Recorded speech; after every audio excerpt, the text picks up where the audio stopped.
चलो, last time काय लिहिलेलं आपण? मी काय लिहिलं का last time cell division cell cycle बद्दल? सर G0 फेज बद्दल लिहिलं सगळं आणि human cells divide need 24 hours to divide वगैरे हा लिहिलं हा, बरोबर बरोबर. आता आपण बघूयात टाइप्स ऑफ सेल डिव्हिजन. ठीक आहे, types of cell division. Heading the types of cell division. Types of cell division. यामध्ये काय? यामध्ये लिहा पुढे मायटोसिस. लिहा mitosis.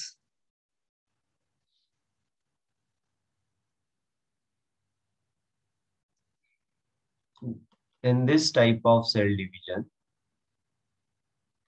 in this type of cell division, in this type of cell division, cell divides to form, cell divides to form two identical daughter cells.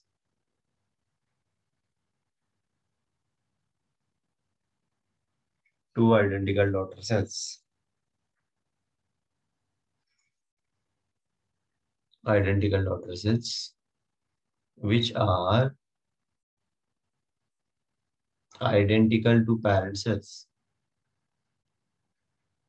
Which are identical to parent cells.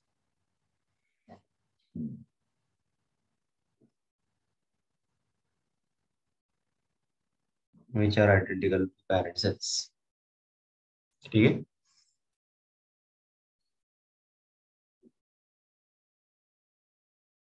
Which are identical to parent cells. जागृती, मी येईल आज कोहिनूरला, आपण बोलूयात. ठीक आहे, lecture बद्दल. तुम्ही 4:30ला असता का तिथे? 4:30 वाजता? Yes, sir. 4:30 वाजता असता ना तिथे? तुम्ही हो 4:30 सर. ला तिथे. ठीक आहे, कोहिनूरच्या ब्रांचला. Okay. Mitosis. In this type of cell division, cell divides to form two identical daughter cells, which are identical to parent cells. लिहिलं? आता पहा इकडे, लक्ष द्या सर्वांनी.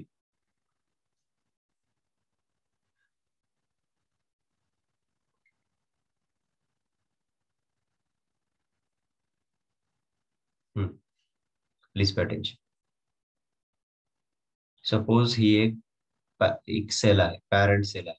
पॅरेंट सेल म्हणजे ज्या सेलचं डिव्हिजन होणार त्या सेलला म्हणतो आपण पॅरेंट सेल.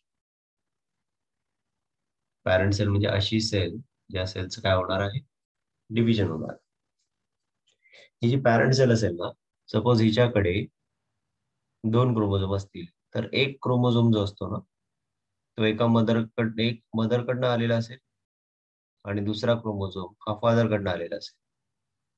पहा, कोणताही ऑर्गॅनिझम ज्यावेळेस बनतो त्यावेळेस तो स्पर्म आणि एगच्या फ्युजनने बनतो. कोणताही ऑर्गॅनिझम ज्यावेळेस बनणार आहे, लाईव्ह नाही केलं, रेकॉर्डिंग करतो, कारण लाईव्हचं ऑप्शन दिसत नाही. लाईव्हचं ऑप्शन दिसत नाही, लक्ष द्या. कोणतीही सेल ज्यावेळेस बनते, तर ती जी सेल असेल त्या सेलमध्ये एक क्रोमोझोम मदरकडनं आलेला असेल आणि एक क्रोमोझोम हा फादरकडनं आलेला असेल. ठीक आहे, हा जो क्रोमोझोम तुम्हाला दिसतोय हा सपोज मदरकडनं आलेला क्रोमोझोम आहे आणि एक फादरकडनं आलेला क्रोमोझोम आहे. या क्रोमोझोमच्या वर इथे मध्ये सेंट्रोमियर आहे. सेंट्रोमियरच्या भोवती काय आहे? कायनेटोकोर आहे. ठीक आहे, आता ही जी पॅरेंट सेल असेल, ही सेल असेल 2n. 2n म्हणजे काय? या एका क्रोमोझोमला तुम्ही एक एन कन्सिडर करा, या दुसऱ्या क्रोमोझोमला तुम्ही एक एन कन्सिडर करा. आता एन कशावरनं कन्सिडर करायचं? एन कन्सिडर करायचं या सेंट्रोमियरवर. बघा बरं, तुम्हाला मध्ये सेंटरला जे दिसतंय स्ट्रक्चर, या स्ट्रक्चरला म्हणतो आपण सेंट्रोमियर. या एकाला एक एन कन्सिडर करा, दुसऱ्याला एक एन कन्सिडर करा, याला म्हटलं आपण 2n. ओके, आता या 2n मध्ये हा एक पूर्ण क्रोमॅटिड आहे का? हा एक क्रोमॅटिड आहे आणि हा दुसरा क्रोमॅटिड. ठीक आहे, हा एक क्रोमॅटिड आहे पूर्ण आणि हा दुसरा क्रोमॅटिड आहे. हा जो स्ट्रक्चर दिसतो याला बोलला तुम्ही क्रोमॅटिड. समजतंय का? म्हणजे असा जर क्रोमोझोम असेल तर हा सेंट्रोमियर असेल. सेंट्रोमियरला तुम्ही एन कन्सिडर करा आणि हा जो क्रोमॅटिड आहे पूर्ण बघा, हा पूर्ण जो स्ट्रक्चर मी आता ड्रॉ केला याला म्हटलं क्रोमॅटिड. हा आणि हा ज्याला पी आर्म आणि क्यू आर्म असतात त्याला म्हणतो आपण क्रोमॅटिड. ठीक आहे, एकच क्रोमॅटिड आहे. एका एन ला एक क्रोमॅटिड आहे म्हणजे n is equal to c झालं आणि या एन ला सुद्धा एक क्रोमॅटिड आहे, n is equal to c झालं. म्हणून सी प्लस सी काय 2n is equal to 2c. दोन क्रोमॅटिड तुम्हाला दिसत आहेत पॅरेंट सेल मध्ये, याला म्हटलं आपण 2n is equal to 2c. ठीक आहे, जी पॅरेंट सेल असणार आहे त्या पॅरेंट सेल मध्ये दोन क्रोमोझोम आहेत. ओके, आणि कंडिशन काय आहे पॅरेंट सेल मध्ये 2n इज इक्वल टू काय आहे 2c आहे. पॅरेंट सेल मध्ये कंडिशन आहे 2n is equal to 2c. Parent cell मध्ये जर condition 2n is equal to 2c असेल, ही जी पॅरेंट सेल आहे ही पॅरेंट सेल सर्वात पहिले जाणारे एस फेज मध्ये. पॅरेंट सेल म्हणजे बॉडी सेल कन्सिडर करा, एखादी आपल्या बॉडीची सेल आहे जिला डिवाइड व्हायचं. त्या सेल मध्ये कंडिशन काय आहे, हा एक क्रोमोझोम आणि हा एक क्रोमोझोम असे दोन क्रोमोझोम. दोन क्रोमोझोम म्हणजे एक क्रोमोझोम मदरकडनं आलेला असतो, एक क्रोमोझोम फादरकडनं आलेला असतो. असे जे पेअर मधले क्रोमोझोम असतात ना, या पेअर मधल्या क्रोमोझोमला आपण म्हणतो होमोलोगस क्रोमोझोम. ऐकून घ्या, होमोलोगस क्रोमोझोम म्हणजे काय. सपोज एक क्रोमोझोम हा मदरकडनं आलेला आहे म्हणजे एग थ्रू आलेला आहे आणि एक क्रोमोझोम हा स्पर्म थ्रू आलेला आहे. तर हे दोन्ही क्रोमोझोम बघा साईज मध्ये, शेप मध्ये आणि स्ट्रक्चर मध्ये सारखे दिसतात. असे जे क्रोमोझोम जे साईज, शेप आणि स्ट्रक्चर मध्ये सारखे दिसतात यांना बोलतो आपण, यांना तुम्ही बोलणार कोणते क्रोमोझोम, कोणते क्रोमोझोम, होमोलॉगस क्रोमोझोम. होमोलोगस. जे क्रोमोझोम साईज, शेप आणि स्ट्रक्चर मध्ये आयडेंटिकल असतात यांना होमोलोगस क्रोमोझोम असं आपण म्हणतात. आता हे जे होमोलोगस क्रोमोझोम आहे, हे होमोलोगस क्रोमोझोम यामध्ये ही एक पेअर झाली. होमोलोगस क्रोमोझोमची काय असते, एक पेअर. पेअर मध्ये असतात त्यांनी. आता आपल्याकडे अशा किती पेअर आहेत, आपल्याकडे अशा आहेत किती पेअर, 23. बरोबर, कारण 23 क्रोमोझोम आपल्याकडे मदरकडनं आले प्लस 23 क्रोमोझोम आपल्याकडे फादरकडनं आले. म्हणजे असा एक क्रोमोझोम आला तर सेम टू सेम त्याच्यासारखा दुसरा क्रोमोझोम येतो, यांना म्हणतो आपण होमोलोगस क्रोमोझोम. मदरकडनं सपोज 23 क्रोमोझोम आले, फादरकडनं पण 23 क्रोमोझोम आले, तर टोटल 46 क्रोमोझोम आहेत. 23 क्रोमोझोम मदरकडनं आले, 23 क्रोमोझोम फादरकडनं आले, टोटल 46 क्रोमोझोम. कळतंय का?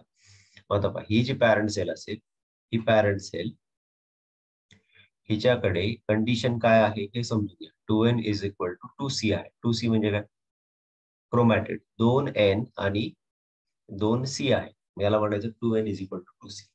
आता ही जी पॅरेंट सेल आहे या पॅरेंट सेल मध्ये एस फेज झाली, सेल सायकलची एस फेज झाली. एस फेज झाली तर डीएनए डबल होणार. डीएनए डबल होणार तर कंडिशन कशी, डीएनए डबल होणार तर कंडिशन कशी होईल. पाहता इकडे हा जो क्रोमोझोम आहे हा आपण याला येलो कलर मध्ये दाखवू. ठीक आहे, हा जो क्रोमोझोम आहे हा अगोदर एक होता असं. ठीक आहे, हा वाला एक होता क्रोमोझोम. एस फेज नंतर, S phase of the cell cycle म्हणजे कोणती, एस फेज म्हणजे सिंथेसिस वाली फेज, त्यामध्ये डीएनए डबल होत असतो. ठीक आहे, मग यामध्ये याच क्रोमोझोमची एक कॉपी इथे अटॅच, याच क्रोमोझोमची एक कॉपी इथे अटॅच.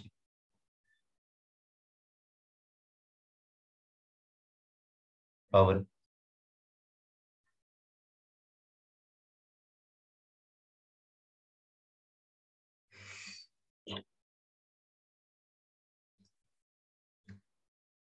कळतंय का. हा असणार आहे काय, सेंट्रोमियर. आता इथे मी तुम्हाला काय बोललो, सेंट्रोमियर एकच असेल तर त्याला तुम्ही एक एन कन्सिडर करता, म्हणून इथे पण काय झाला हा एन. पण क्रोमॅटेड किती झाले 1 आणि हा एक झाला 2, म्हणून एन इज इक्वल टू काय झालेली कंडिशन बोला, 2c. बरोबर. आता इथे पण बघा, हा जो क्रोमोझोम आहे जो आपण इथला दाखवला याला एक सेंट्रोमियर आहे, ठीक आहे, आणि हा एक त्याचा क्रोमोझोम, आणि त्याची कॉपी तयार होणार आहे. त्याची कॉपी इथेच अटॅच होईल, या क्रोमोझोमची कॉपी इथेच अटॅच झाली, ठीक आहे. इथेच अटॅच झाली तर आता इथे पण कंडिशन काय झाली, n is equal to 2c. समजते का? n is equal to 2c. इथे पण काय, n is equal to 2c. हे पहा, हा एक क्रोमॅटिड आणि हा एक क्रोमॅटिड. आता कंडिशन काय झाली, एस फेज नंतर टोटल n 2n झाले, म्हणून आपण म्हटलं 2n इज इक्वल टू काय रे, 4c. 4C. समजताय का? पॅरेंट सेल मध्ये कंडिशन आहे 2n is equal to 2c. जी पॅरेंट सेल एस फेज मध्ये असेल तिच्यामध्ये कंडिशन झाली 2n is equal to 4c. आता काय होणार, आता जे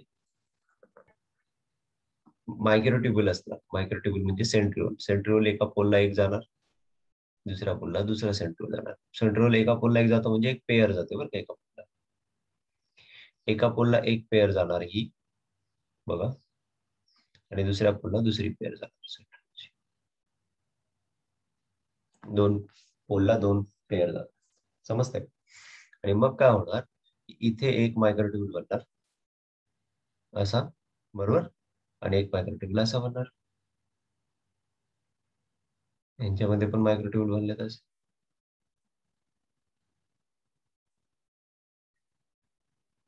आता पहा, मायक्रोट्युब्युल काय करणार, मायक्रोट्युब्युलने या कायनेटोकोरला पकडलेला आहे. इथे जो दिसतो सेंट्रोमियरच्या वरती काय असतो, कायनेटोकोर. मायक्रोट्युब्युल त्या कायनेटोकोरला होल्ड करणार, आणि या कायनेटोकोरला मायक्रोट्युब्युल ओढणार. एक वरच्या डायरेक्शनने ओढणार, एक खालच्या डायरेक्शन, ठीक आहे. यामुळे हा जो क्रोमोझोम आहे याचं होणार आहे स्प्लिटिंग, क्रोमोझोमचं होणार स्प्लिटिंग. क्रोमोझोमचं स्प्लिटिंग कसं होईल पहा, क्रोमोझोमचं स्प्लिटिंग होईल या पद्धतीने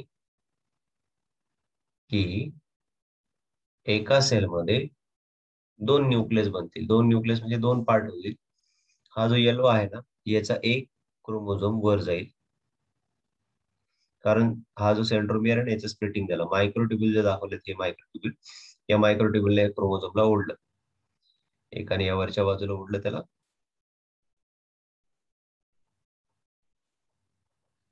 ठीक आहे, एकाने याला खालच्या बाजूला ओढलं.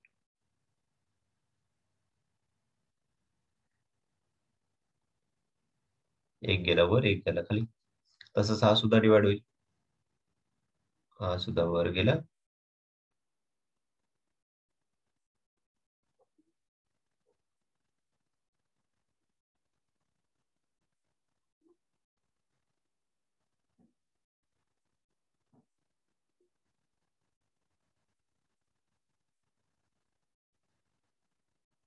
हे बघ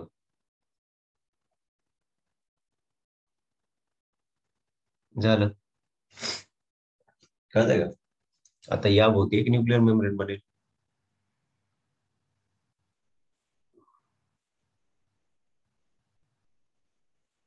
समजतंय, आणि या भोवती एक न्यूक्लिअर मेम्ब्रेन बनेल.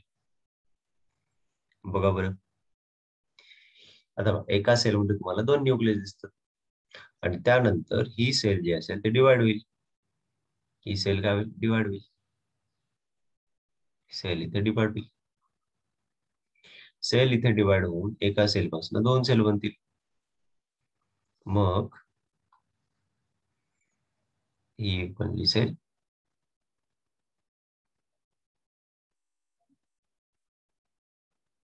एक बनली सेल.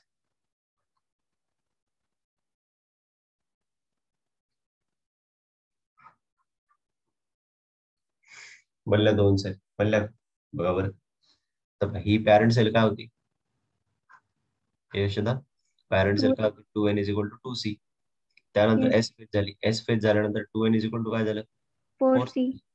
आता पहा, या दोन डॉटर सेल बनल्या. ही जी डॉटर सेल आहे, ही डॉटर सेल मध्ये कंडिशन बघ, हे एक एन, हे एक एन, काय झालं, 2n. हे एक सी, हे एक सी, 2C. सी. इथे पण काय, हे एक, 2N2. हा, हे एक N, 2n is equal to काय झालं, 2c. 2C. 2n is equal to 2c, 2n is equal to 2c बनलं, ठीक आहे ना.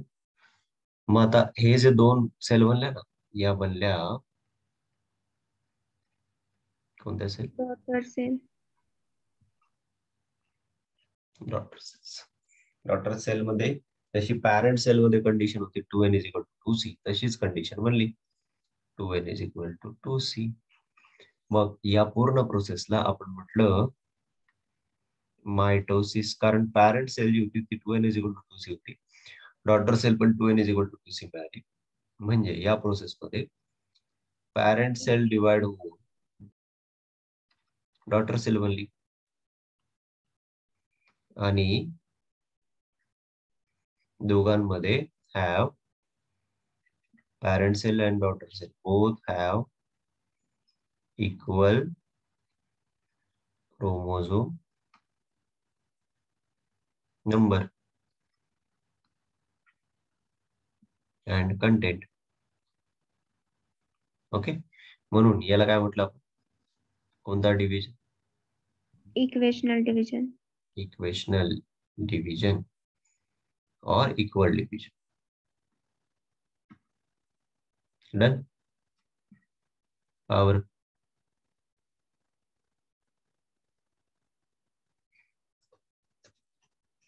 नाही, 2n is equal to 4c is not a daughter cell. ती एस फेज मध्ये गेलेली सेल, पॅरेंट सेलच असणार ही सुद्धा. पण या पॅरेंट सेलने कोणती फेज केली? कम्प्लीट इंटरफेज मधली जागृती. इंटरफेज मध्ये 3 फेज होत्या. कोणत्या कोणत्या? G1, S आणि कोणती असते? G2. G2. मग ती एस जी सेल ज्यावेळेस G1S आणि G2 मध्ये असते त्यावेळेस ती पॅरेंटच असते स्टील, बरोबर. तर तिचा कोणती फेज कम्प्लीट झाली? एस फेज कम्प्लीट झाली. एस फेज मध्ये डबल झाला ना DNA. 2n is equal to 2c च्या ऐवजी 2n इज इक्वल टू काय दिसेल? 4c. 4C. आणि मग ती सेल डिवाइड होऊन 2n is equal to 2c होईल. 2n is equal to 2c म्हणजे original cell 2n is equal to 2c होती आणि दोन दोन नवीन बनल्या त्या आपण 2n is equal to 2c आहेत. मग म्हणून याला म्हटलं आपण इक्वल डिव्हिजन किंवा इक्वेशनल डिव्हिजन. ड्रॉ करून घ्या. हे ड्रॉ करा. तर म्हणजे हे पण G1S आणि G2 च्या फॉर्म मध्ये आहे का? पहिले याची इंटरफेस कम्प्लीट होणार, G1 phase, S phase, G2 phase, आणि मग ह्याचं मायटॉसिस होणार डिव्हिजन. तुम्ही एवढं तर लक्षात घे, कोणतीही सेल जर ज्यावेळेस डिवाइड होणार आहे, हे राहू दे एक बाजू, एका बाजूला राहू दे. हे कोणतीही सेल ज्यावेळेस डिवाइड होणार आहे पहिले ती तिचा डीएनए डबल करेल की नाही? Yes sir. हा, मग तिथे हा एस फेज म्हणजे डीएनए डबल झाला. समजलं का? हो सर, कळालं.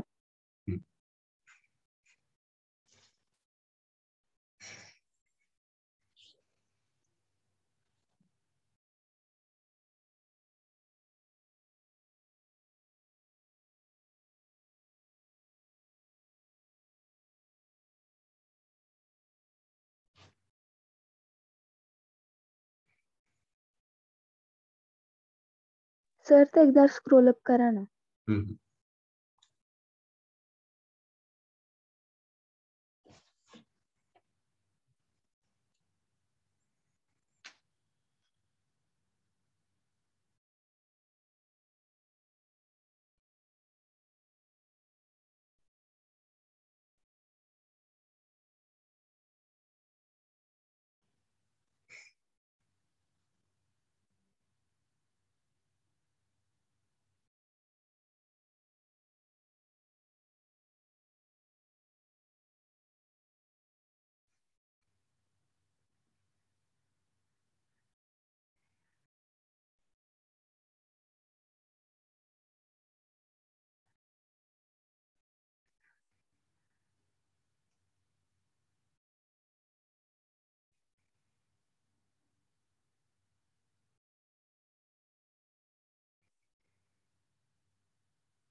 सर MST CET वर पण MBBS चं सिलेक्शन होतं का? नाही होत, आता नाही होत, नीट शिवाय नाही होत.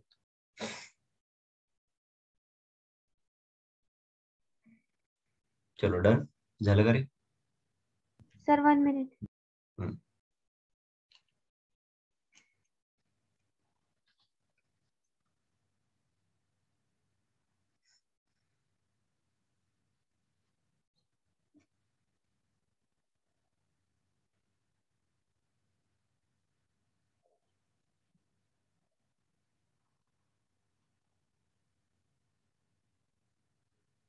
Sir done. झालं. येस. चलो करू रब.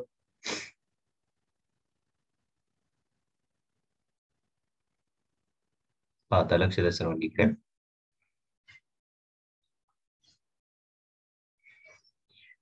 सर्वांनी इकडे लक्ष द्या. मायटॉसिस असेल तर मायटॉसिस मध्ये कोणतीही सेल जी असेल ती पहिले जाणार आहे G1 फेज. ठीक आहे. G1 फेज नंतर सेल कोणत्या फेज मध्ये जाईल? S फेज मध्ये. मग कोणत्या फेज मध्ये जाईल? G2 फेज मध्ये. मग कोणत्या फेज मध्ये जाईल? M फेज मध्ये. माहिती का तुम्हाला? Hello. Yes sir. Yes sir. पहिले G1 मध्ये जाईल, मग S मध्ये जाईल, मग G2 मध्ये जाईल, मग M फेज मध्ये जाईल. ठीक आहे. मग M फेज मध्ये सेल गेल्यानंतर फेजेस, पहिली फेज असते प्रोफेज, मग असते मेटाफेज, मग असते अनाफेज आणि मग असते कोणती फेज? टेलोफेज. ठीक आहे. आता बघा, एस फेज मध्ये डीएनए काय झालेला असतो? डबल. डबल. झालेला असतो. त्यानंतर सेंट्रिओल पण काय झालेले असतात? डबल झालेले असतात. ठीक आहे. एस फेज मध्ये सपोज ही सेल असेल, त्यामध्ये न्यूक्लियस असेल, न्यूक्लियस मध्ये जो क्रोमोझोमल कंटेंट असतो ना, क्रोमोझोमल कंटेंट न्यूक्लियस मधला डबल झालेला असतो. कोणत्या फेज मध्ये? एस फेज मध्ये. त्यानंतर जे सेंट्रिओल असतात, सेंट्रिओल असे असतात पेअर मध्ये, हे सेंट्रिओल सुद्धा डबल झालेले असतात. म्हणजे एक सेंट्रिओल हे सुद्धा पेअर मध्ये असे डबल झालेले असतात. एक पेअरच्या ऐवजी तुम्हाला 2 पेअर दिसतील. कोणत्या फेज मध्ये? एस फेज मध्ये. ठीक आहे. एस फेज मध्ये डीएनए डबल झालेला असतो, सेंट्रिओल सुद्धा डबल झालेले असतात. मग त्यानंतर सेल G2 मध्ये जाते आणि G2 मध्ये गेल्यानंतर मग सेल ऍक्च्युअल मध्ये डिवाइड व्हायला सुरुवात. डिवाइड होण्याची जी फेज आहे तिला एम फेज होतो. एम फेज मधली पहिली फेज प्रोफेज, मग मेटाफेज, मग अनाफेज, मग टेलोफेज. मग आता आपण डिस्कस करू प्रोफेज मध्ये काय होणार आहे मायटोसिसच्या, मेटाफेज मध्ये काय होणार आहे, अनाफेज मध्ये काय होणार आहे आणि टेलोफेज मध्ये काय होणार आहे. ठीक आहे. या सर्व फेजेस मध्ये काय होणार आहे हे आपण आता डिस्कस करणार आहोत. प्रोफेज, मेटाफेज, अनाफेज आणि टेलोफेज या फेजेस मध्ये काय होणार आहे, तर सर्वांनी इकडे लक्ष द्या.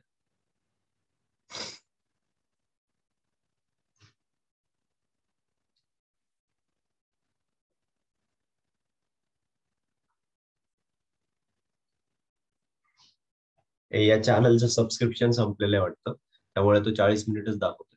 कळतंय का? आणि त्यामुळेच तो लाईव्ह करू देत नाही. सर्वांनी इकडे बघा. प्रोफेज जी आहे त्यामध्ये काय होईल? प्रोफेजच्या अगोदर सेल होती, सेलमध्ये न्यूक्लियस होता, न्यूक्लियस मध्ये होता डीएनए म्हणजे क्रोमॅटिन कंटेंट.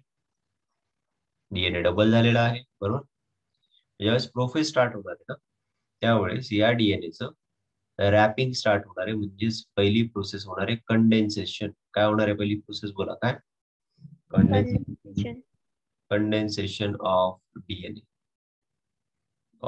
और डीएनए और कोणता मटेरियल म्हणतो आपण? क्रोमॅटिन. Chromatin material. आणि त्यानंतर हे जे दोन इथे सेंट्रिओल असतात ना पेअर मध्ये, त्यातला एक पेअर इकडे जायला सुरुवात करेल आणि दुसरा पेअर जो असेल तो इकडे जायला सुरुवात कळतंय? एक पेअर जो असेल तो या डायरेक्शनला जायला सुरुवात करेल, एक पेअर जो असेल तो या डायरेक्शन मध्ये जायला सुरुवात करेल. समजतंय? इकडे बघा पुढे.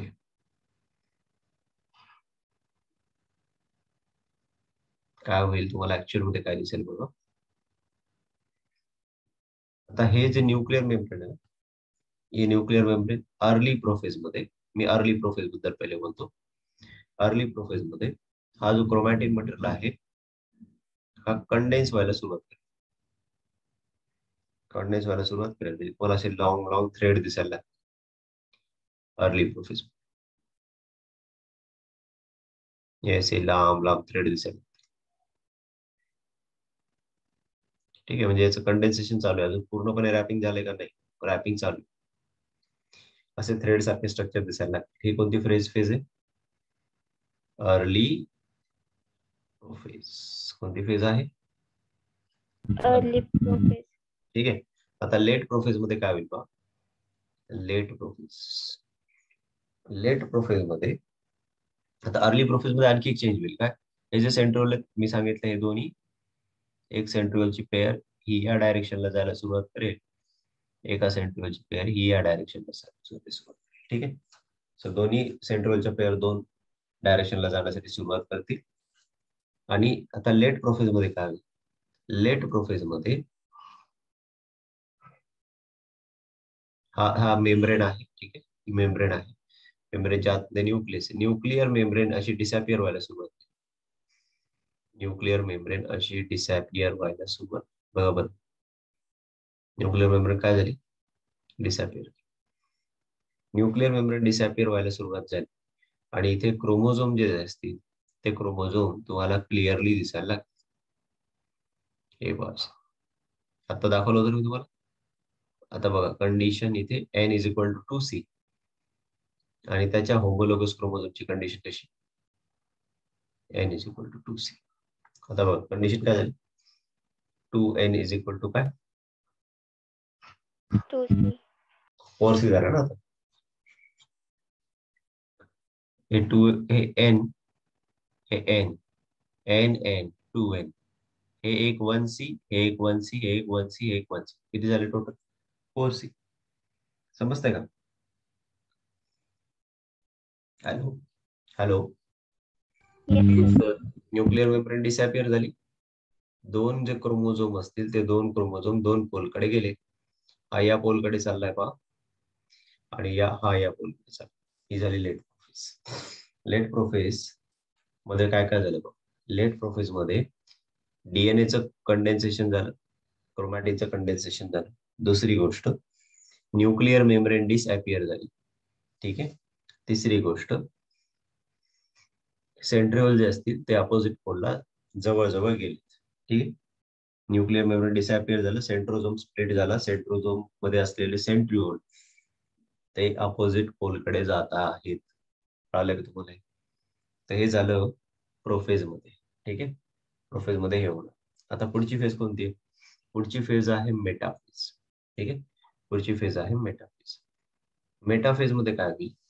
हे जे दोन्ही क्रोमोझोम असतील हे क्रोमोझोम आता फुल्ली कंडेन्स झाले, तर हे जे सेंट्रिओल असतील मेटाफेज मध्ये, पुढची फेज आहे मेटाफेज.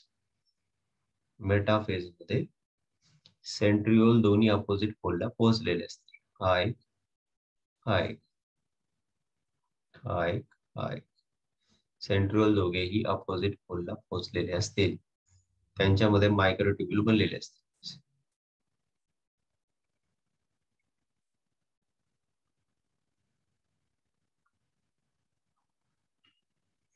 मायक्रोट्युब्यूल बनलेले असतील आणि या मायक्रोट्युब्यूलने हे क्रोमोझोम जे असतील ना, आता पहा न्यूक्लिअर मेम्ब्रेन डिसअपियर होत आली कम्प्लीटली लेट मध्ये आणि मेटाफेज मध्ये सेलने एंट्री केली की त्याची न्यूक्लिअर मेम्ब्रेन पूर्णपणे डिसअपियर झालेली असते. दोन्ही सेंट्रिओल दोन पोलला गेलेले असतात. पुन्हा एकदा मेटाफेज सुरुवात झाली ना, क्रोमोझोमचं कम्प्लीट कंडेन्सेशन झालेलं असतं. क्रोमोझोमचं कम्प्लीट कंडेन्सेशन झालेलं असतं. न्यूक्लिअर मेम्ब्रेन कम्प्लिटली डिसअपियर झालेली असते. मायटोटिक स्पिंडल म्हणजे स्पिंडल प्रोटीन पूर्णपणे बनलेले असतात आणि मग हे स्पिंडल प्रोटीन जे असतात ते या सेंट्रोमियरच्या वर इथे जे गोल प्रोटीन आहे याला होता आपण कायनेटोकोर, त्या कायनेटोकोरला होल्ड करतात. कायनेटोकोरला होल्ड करून त्या क्रोमोझोमला बरोबर सेंटर मध्ये बघायचे. कायनेटोकोरला होल्ड करून ते कुठे आणते? त्याला सेंट्रोलला हे पास. हा क्रोमोझोम या सेंटरला आला आणि हा पण क्रोमोझोम या सेंटरला आला. दिसतात का तुम्हाला? Hello, yes sir. दोघे बघा, सेलच्या बरोबर मिडलला क्रोमोझोम, सेलच्या मिडलला क्रोमोझोम आले म्हणून याला म्हणतो आपण मेटाफेज. याला म्हणतो आपण, हा जो रिजन याला म्हणतो आपण equator. So chromosomes are at the equator. Chromosome कुठे आहेत? इक्वेटोरला आहे. इक्वेटोरला आहेत म्हणजे क्रोमोझोम बरोबर सेलच्या मिडल मध्ये आले. आणि या इक्वेटोरलाच दुसरं एक नाव आहे, याला म्हणतो आपण मेटाफेज प्लेट. काय रे? Metaphase plate. इक्वेटोरचं दुसरं नाव काय? Metaphase plate. म्हणजे क्रोमोझोम जे असतील ते मेटाफेज प्लेट मध्ये आलेले आहेत. आणि त्यांना कोणी आणलंय? हे कोण आहेत? कोण आहेत? मायक्रो. ठीक आहे. आता पुढची फेज होणार. पुढची फेज जी असणार ती असणार ऍनाफेज. पुढची फेज असणार ती असणार ऍनाफेज. ऍना म्हणजे अप. ठीक आहे. आता हे जे क्रोमोझोम असणार ना, याला मायक्रोट्युब्यूल ओढणार. एका क्रोमोझोमला इथे पहा, इथे कंडिशन काय? 2n = 4 आहे. ठीक आहे. आणि इथे पहा, इथे काय? कायनेटोकोर आहे. तर हे जे मायक्रोट्युब्यूल असतील ना, हे कायनेटोकोरला एक वर ओढेल, एक खाली ओढेल. मायक्रोट्युब्यूल्स कायनेटोकोरला, एक कायनेटोकोरला वर ओढेल, एका कायनेटोकोरला खाली ओढेल. त्यामुळे काय होईल? जे क्रोमोझोम असतील ना, ते क्रोमोझोम होणारे स्प्लिट. क्रोमोझोम होणारे स्प्लिट. कसे स्प्लिट होतील बघा क्रोमोझोम?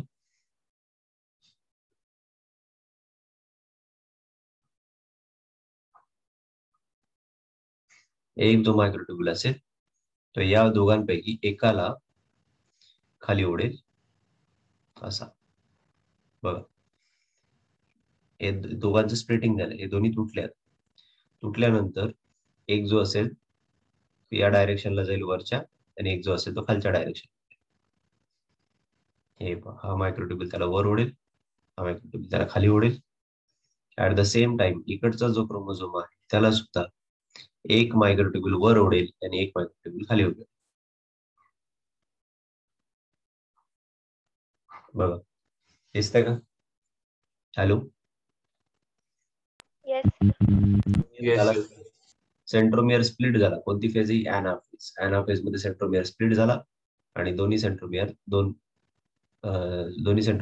पोलला गेले होते. सेंट्रोमियरला दोन्ही पोलकडे ओढलं गेले. ठीक आहे. कोणी ओढलं त्याला? Spindle fibre. मग आता पुढची फेज टेलोफेज.